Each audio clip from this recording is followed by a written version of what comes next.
Conversávamos há pouco, ministro Teori e eu, sobre, por exemplo, a questão do auxílio moradia, que vem sendo pago, por exemplo, à magistratura em função da liminar concedida pelo ministro Fux, depois regulado pelo plenário. E como isso se generalizou, praticamente todos recebem, fora dos tribunais superiores, talvez fora do Supremo Tribunal Federal, nós temos o seguinte quadro.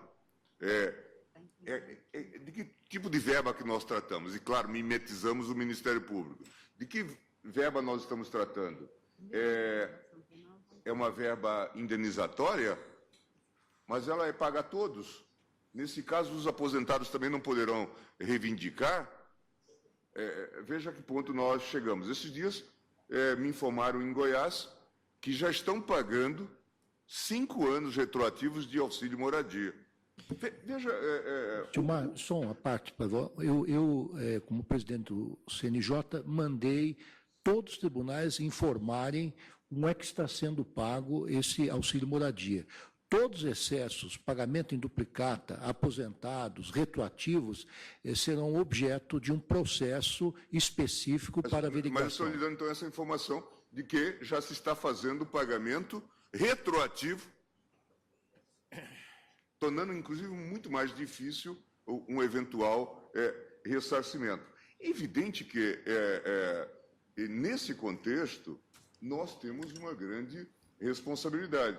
A Excelência tem, como nós no TSE, enfrentado todas essas incompreensões dos servidores. Hoje a gente, passando pelas ruas do Brasil, encontra cartazes, esse dia ainda vi em Porto Alegre, um cartaz contra o auxílio moradia dos magistrados, porque diante da controvérsia que se coloca, os magistrados passam a ser alvos desse debate. Nós sofremos isso no Tribunal Superior Eleitoral. Quando nós afirmamos que estamos apoiando os pleitos dos servidores, eles se voltam contra nós, dizendo vocês cuidam dos juízes e, por isso, os servidores estão abandonados.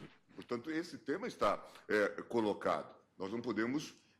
isso precisa de uma regulação. Quer dizer, em nome dessa chamada autonomia econômico-financeira, autonomia administrativa financeira, vão se produzindo distorções que descumprem o elemento elementar do princípio da legalidade. Claro que, em alguns casos, nós estamos copiando o Ministério Público, que também abusou na construção do modelo, já disse a ministra Carmen, evidente. Esses dias chegou aqui no tribunal uma discussão sobre se procurador tem direito a andar de primeira classe ou de classe executiva. Quer dizer, veja o delírio a que nós estamos submetidos. Quer dizer, o país imerso numa crise, discutindo se paga ou não Bolsa Família, e aí a gente discute se o procurador tem direito ou não a andar de primeira classe. É muita coragem. Veja que nós perdemos os paradigmas. Nações ricas, as nações não têm esse paradigma. Veja que nós perdemos alguns referenciais e precisamos sofrer um choque. Talvez esse choque pelo qual nós estamos passando seja exatamente esse sinal. Mas vamos acionar o desconfiômetro. Vamos olhar a legislação.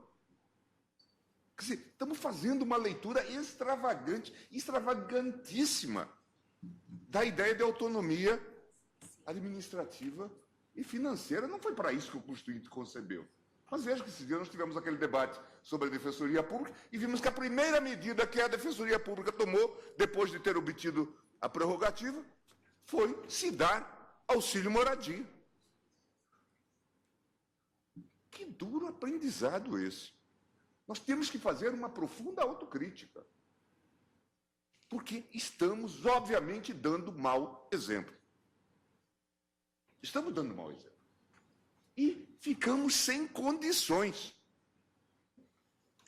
de olharmos para os nossos servidores, de olharmos para os jurisdicionados, diante dessas gambiarras que nós estamos produzindo, com liminares, com decisões, com resoluções, com portarias. Portanto, presidente, é urgente essa discussão, sob pena de nós conspurcarmos as nossas próprias atividades.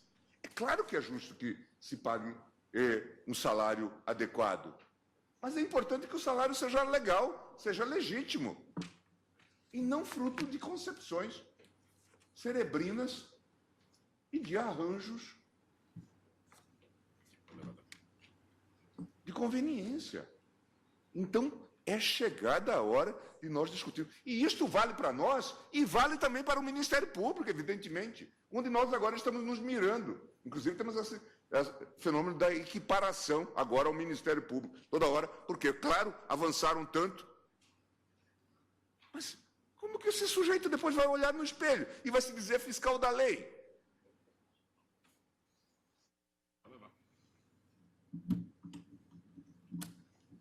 E olhar para esse servidor humilde que, às vezes, luta por recomposição salarial. Portanto, esse é um tema que está na nossa agenda. Esse é um tema que está na nossa agenda. Não adianta nós fingirmos que não temos nada com isso. E, claro, isso está se repetindo. Agora, a informação que eu dei é uma informação verídica, eu fui checá-la. Aquilo que era razoabilíssimo, o juiz substitui numa outra vara e, portanto, tem um acréscimo de serviço. E, às vezes, inclusive, se desloca para responder. Portanto, seria justa a gratificação. Veja que isso se tornou algo, uma pura remuneração. E daí a dificuldade, inclusive, de fazer a distinção, feita agora pela ministra Carmen, entre indenização e... Ou não, né, ministro? Eles sabem que não é indenização. Quem paga está sabendo que não é indenização. Inspirado, inclusive, no critério da Justiça do Trabalho, a Justiça Federal adotou que qualquer juiz que tiver mais de 1.000 processos recebe também, porque já está em substituição.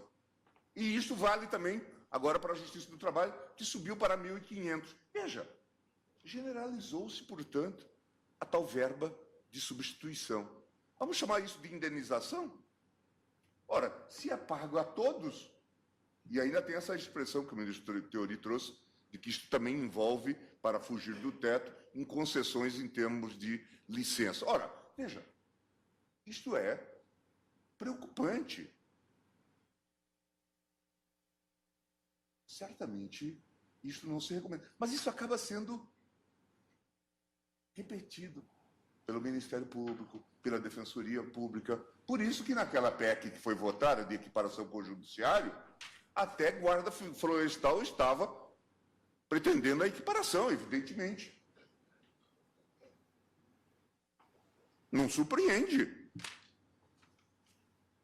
Afora as carreiras jurídicas, etc. Então, nós estamos vivendo um momento muito delicado, mas nós temos responsabilidade sobre o assunto. Acompanho a eminente relatora, mas considero relevantíssimo que o tribunal discuta tanto o tema das vantagens pessoais, como dessas verbas indenizatórias, chegando talvez até um certo analitismo de dizer que são e que não são, porque nós generalizamos realmente essa prática e nós estamos a ver que isso tem consequências na comunidade. Nós perdemos a credibilidade, nós perdemos a legitimidade se nós incidirmos nesse tipo de equívoco. Isso é delicado. Eles vão lá e metem a mão no cofre. Isso não é digno das nossas atividades, de quem tem que zelar pela boa aplicação do direito.